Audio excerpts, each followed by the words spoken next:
Hi everyone, Shane R. Monroe here.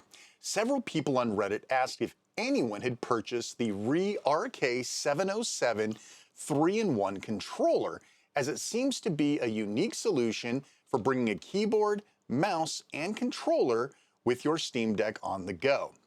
Most of these jack-of-all-trade devices are practically worthless, as they frequently live up to the subphrase, master of none. The question is, does this $30 all-in-one drop the ball? Or is it the savior of the Nakatomi hostages? We'll find out together. Stick around.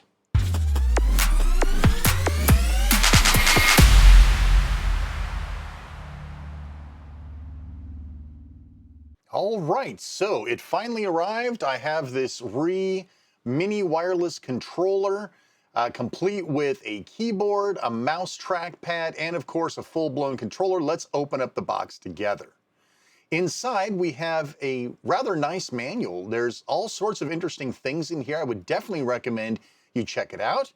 We also have in this little box, we have the dongle itself, the 2.4 gigahertz dongle, and a rather cheap, flimsy wrist strap here. I'm not even sure I would use that. I'd go steal one off one of my Wii controllers.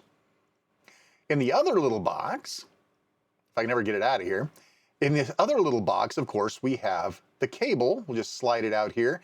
And disappointment time, it is micro USB and to USB-A. Ugh. God, why can't it be USB-C? Okay, now we get to the controller itself. It looks nice. I mean, honestly, it's a lot better looking and feeling than I thought it would be.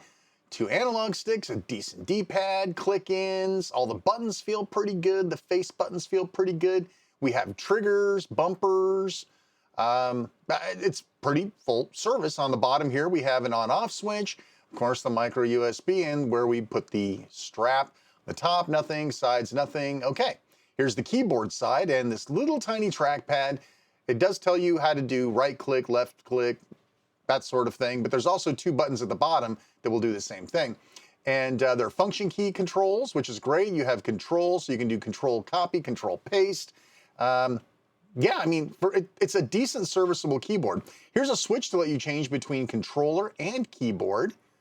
And yeah, it's not too bad. Okay, let's turn it on. It's blinking. So let's flip it over to keyboard.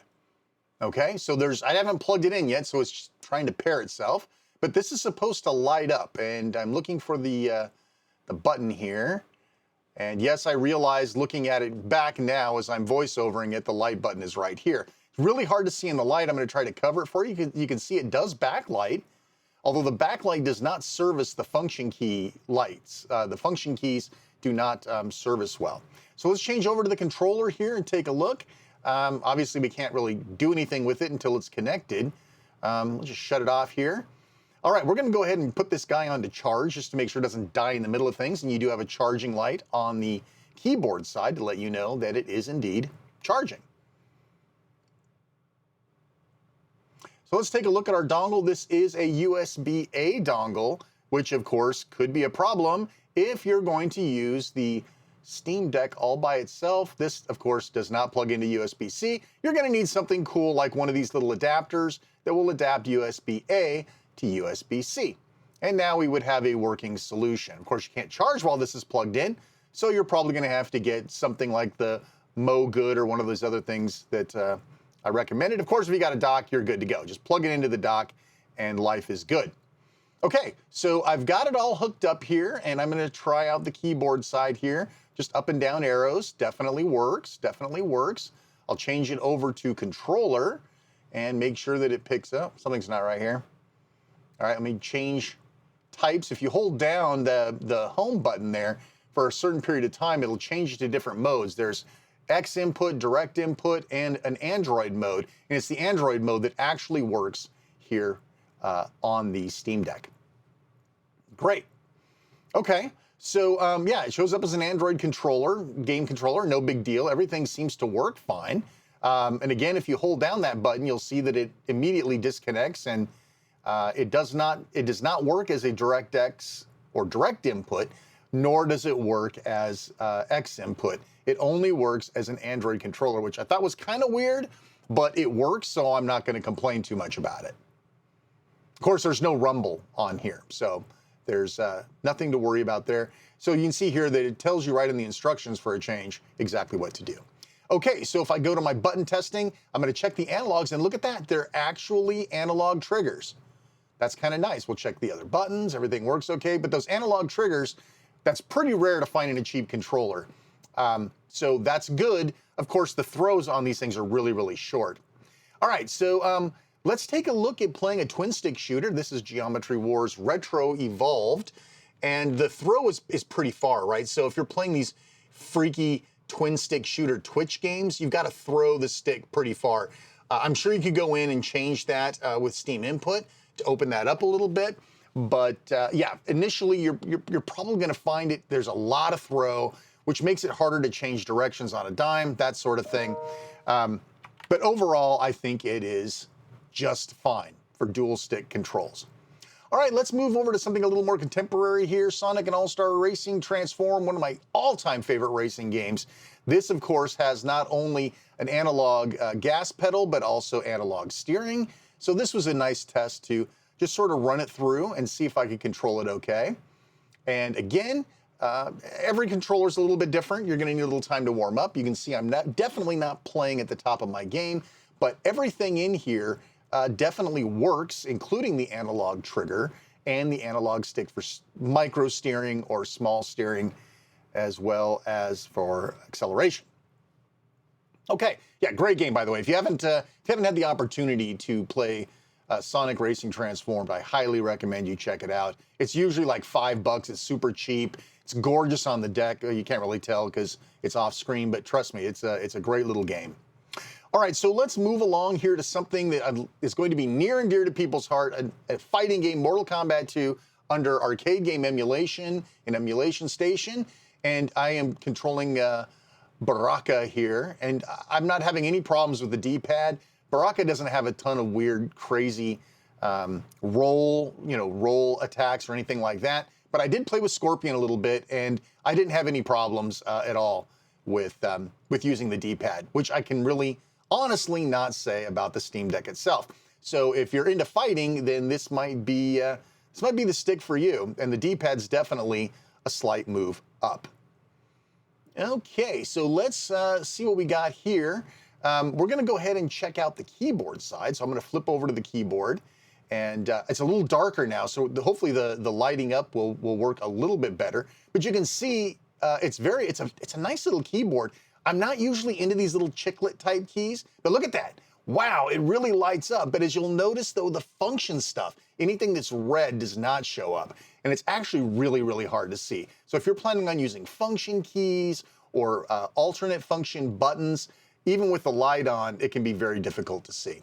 So now let's go here in desktop mode. This is a very common problem, is typing things in to a third-party launcher like Battle.net. This is why I tell everybody on my tutorials, I recommend a mouse and keyboard. And so we are using this $30 device to simulate that mouse and keyboard. Well, it's a mouse and keyboard. And we're gonna see and make sure that everything types in okay. All right, delete, and we'll just go ahead and type our stuff in. I mean, listen, I wouldn't want to write a report with this thing, but when you're talking about typing stuff in for the purpose of logging into a launcher or anything like that, I think this is perfect. To do any of my tutorials, this would be fine. Nobody wants to buy a keyboard and mouse to do my tutorials, but maybe this would do the trick for you. Type in my password where you can't see, and then realize I didn't wipe off my desk before the video, and you can see it works just fine. Even the crappy trackpad is enough to get you by. I would consider these enough to get you by. I wouldn't want to do schoolwork on it. I wouldn't want to do Excel spreadsheets with it. But let's go ahead and take a look at Overwatch 2. This, of course, is one of the main things I play on my Steam Deck. And this is a really good test, right? So this would be your first-person shooter type game. And playing Moira, again, look at how long the throws are on here.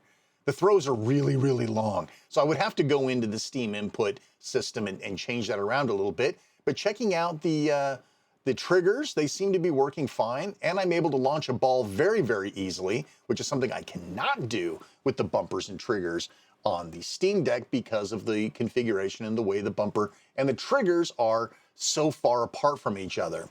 So yeah, I'd say, I mean, I wouldn't want to play Overwatch on this, but if I had no choice, I'm sure I could adapt, and I could definitely dial in these analog sticks to make it a little more forgiving and not require such a far throw to get a directional.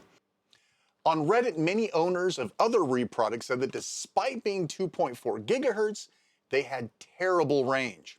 I conducted several tests and found that this controller really needs line of sight to the dongle to be super effective.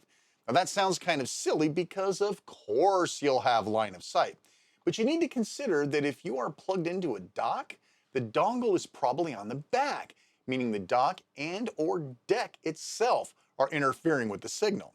I was still able to get 12 feet or so, but when somebody walked in front of me, the signal dropped briefly.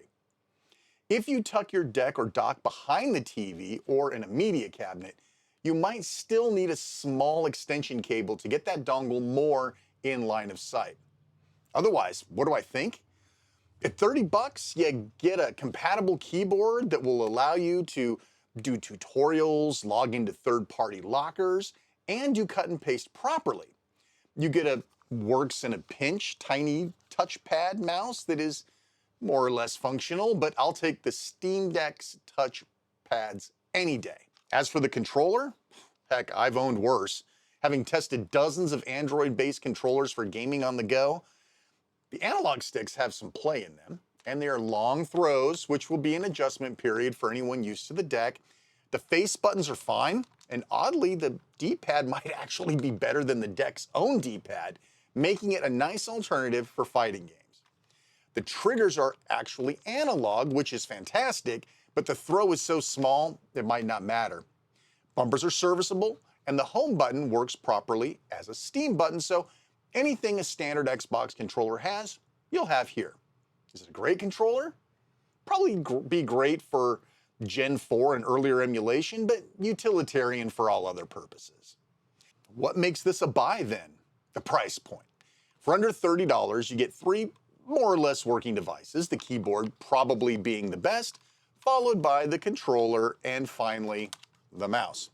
You could probably buy all 3 items for $10 each and get the same quality, but you would lose the portable, all-in-one nature of what makes this a useful tool. Should you get it? If you need any of these 3 and portability is the key, it's a no-brainer. But if you own a couple of items and are looking to supplement, say, a controller, you could do better for 30 bucks. Well, that's going to do it, folks. As always, if this helped you out, help us out with a like, share, and sub. I'd love to hear your comments, good or bad. I try to read and respond to all. I'm Shane R. Monroe. As always, thanks so much for watching, and take care.